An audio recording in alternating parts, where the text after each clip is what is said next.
Team AMF H20 Full Throttle Magazine Superboat driver is Brian Smith. Not only is he the driver of the Superboat, but he's the leader of the championship as we go into round 4. Brian, let's talk firstly a little bit about the championship. It's been going incredibly well for you. Yeah, mate, we've had a great start to the season, Phil. The boat's just going really well. New package, and we're still learning with it. But yeah, we couldn't be happier with the start, mate. We had a little glitch in the second round, but that's life. The boat still had the fastest time of the day, and yeah, we're very happy with where we're at and where we're heading, mate. Well, let's talk about the package because it's the first season for you with a white pointer. Yeah, it is, and you know, the boat's just going like a dream, mate. I couldn't ask it to do better, mate. It's just, yeah, we seem to have hit the water running this year. Last year, as you know, we struggled with setup, and we just couldn't quite get the combinations to work. But yeah, as I say, this year we started with a win, and the boat's gone well. There's still a lot of development in it. Phil, obviously, we're disappointed that Peter Cowie, who won the championship last year, isn't here. You know, he's our yardstick, and we're disappointed that he's not racing. But he's not. You know, he's regrouping. He's going to come back faster and better next year, and so I've got a little honeymoon period here without him. But hey, you know, the rest of the guys are stepping up too. You know, there's a lot of new gear out there, and that's great to see. And you know, the racing gods at the moment are smiling on me, so I'm very happy and enjoying this time for sure. But you know, I've got to put the work in and make the boat faster. Simple as that.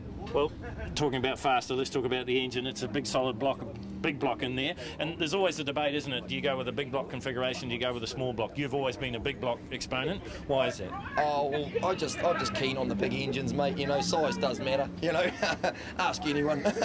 You know, and it's, look, it's easy horsepower. You know, it's like anything. If you want to get a lot of horsepower out of a small engine, you've got everything stretched to the max. I mean, these engines, you know, they can make a lot more. You know, the big blocks make 1,000 easily, but they need to because they're heavier and bigger. So you know, I really need to make 150 better than a small block just to put off the weight advantage. But my advantage there is durability.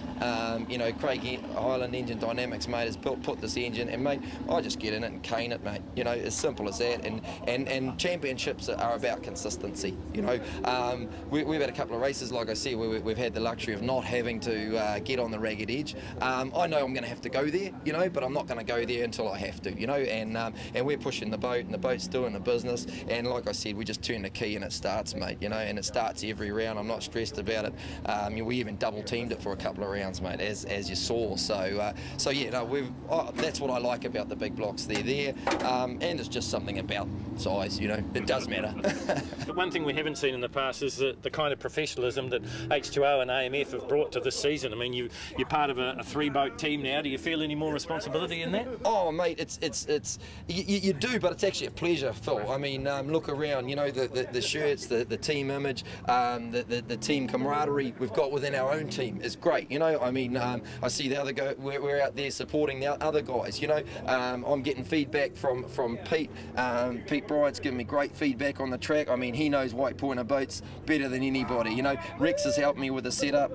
You know, the whole team is behind us, so we're all lending, you know, our advice back and forth between the 3 boats. So we're bouncing off. You know, the guys are out there, the Group O boys will be out there right now. So very shortly, mate, I'm going to be going and getting in Pete's ear, saying to me, you know, where's the traps, Pete? Where's the money corner, mate? Before you do hit the water, one final question. Been doing it a long time now, over 20 years. Just to get a bit nervous, the old butterflies, before you jump in for the first time, especially here, brand new track. Oh, absolutely, and that's why I'm still here, Phil. You know, because it's all about adrenaline, mate. You know, I'm an adrenaline junkie.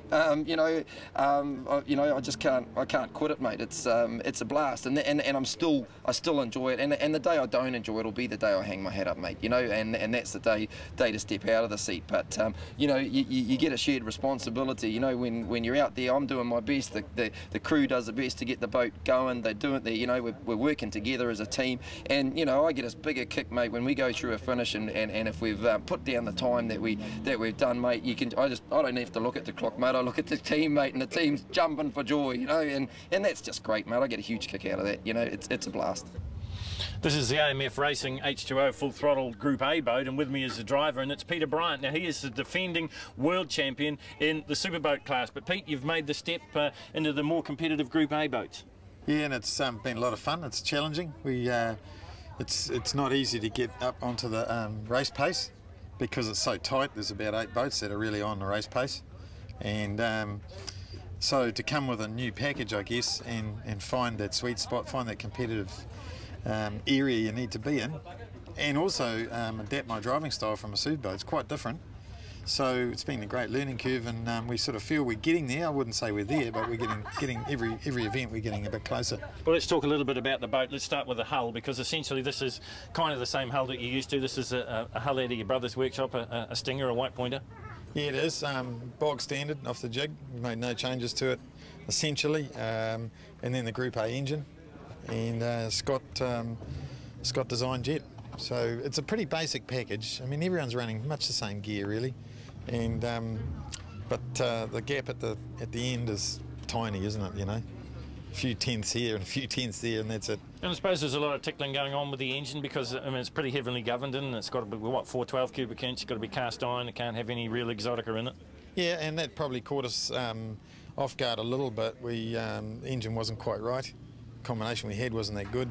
Fortunately, we broke it in Gisborne, so we had to pull it to bits and start again, and that was a good thing, because we were able to we realised we needed to be and make the changes and get up to an engine that was of similar power. Still don't think it's probably as good as some of them out there, but it's up close now. And I'm not used to running 100 octane fuel. I'm used to methanol. I'm not used to carburetors. It's a whole lot of stuff I'm learning about. So it's been good. I guess for the layman, explain the difference in the power, because I guess with the Superboat, it's instant power every time you crack the throttle. With this, do you have to wait a little while? Yeah, you do. It's more of a rubber band. This is Superboat accelerates really hard. Very, very exciting to drive. But this offers different challenges, the closeness to the field. So perhaps in a Superboat, you know, my approach was more, we need to drive as fast as we can, but we also need to make sure we don't touch anything, because if we do, it's probably going to spit us out of the track. Whereas in this scenario, we're probably rubbing the corners a lot more, less likely to get spat out of the track. We're really focused on the fastest line, not necessarily the safest and fastest line, so a little bit different. You said that to me at Gisborne, that you can actually rub the tyres on the side of the track. I mean, that's how precise it is, isn't it? Yeah, it is, and they're actually quite helpful to lean on at times. The trick is not to overdo it, because that's usually exciting, but yeah, you can, and all tracks are different. Some places on tracks there's a grassy verge, you can run right over the edge of them. Other tracks you can't, you know. And Mike Harris is a driver of the Jet Pro New Zealand Lights boat for AMF Racing H20 Full Throttle, and this is a development boat. Mike, you better tell us a little bit about it, because this is kind of the future of the sport, isn't it? Well, that's what we were thinking. I mean, we've done a sort of development with the JSA to get a new motor into the sport for the future. It's an LS1. It's basically out of a Corvette, and we've just made some minor mods to it to get it up to spec, and we're racing it this season to see how it goes, with a view to running next season as a crate motor. You've been turning some competitive times in all of the rounds thus far. In fact, if you're in the championship hunt, you'd be leading it. So it's obviously competitive power-wise. What about price-wise? Yeah, well, power-wise, it's actually down quite a bit on the 400s, but it's a power to weight. It's very light. Price-wise, it's quite a lot cheaper to build, and we need to find out now whether it will actually stand up to the racing, which it appears to be doing. So no, at this stage we're really happy. Let's talk a little bit about the new team, AMF and H20 Full Throttle magazine. Great to have them on board, and it's sort of raised up the professionalism a little bit of the whole sport, I think. Oh, it's been fantastic. I mean, we can't say enough to Hagen and to Ned. I mean, they've done an amazing thing for the sport this season. I mean, Ned's been behind the sport for a wee while, but to have Hagen on board as well is just fantastic. Yeah, it's awesome. You couldn't ask for anything more. Let's quickly talk a little bit about the nuts and bolts of the boat. Aluminium hull. It's the same hull that they use in Group A and Superboats, isn't it? Absolutely. It's a slightly older hull, but we've changed it to sort of modernise. But yeah, aluminium hull. Yeah, that's about it. It's basically the same as what everyone runs. And with the new engine, are you allowed allowances with the jet unit, or do you run the same jet unit that the Jet Pro Lights boat runs? It's exactly the same jet unit. We're allowed, in Lights, we're allowed the 8¼ inch jet unit, which is exactly what we've got. Yeah, we basically, it's the same as the rest of the Lights. Well, you came into this fairly new. Tell us, what's the buzz about jet sprinting?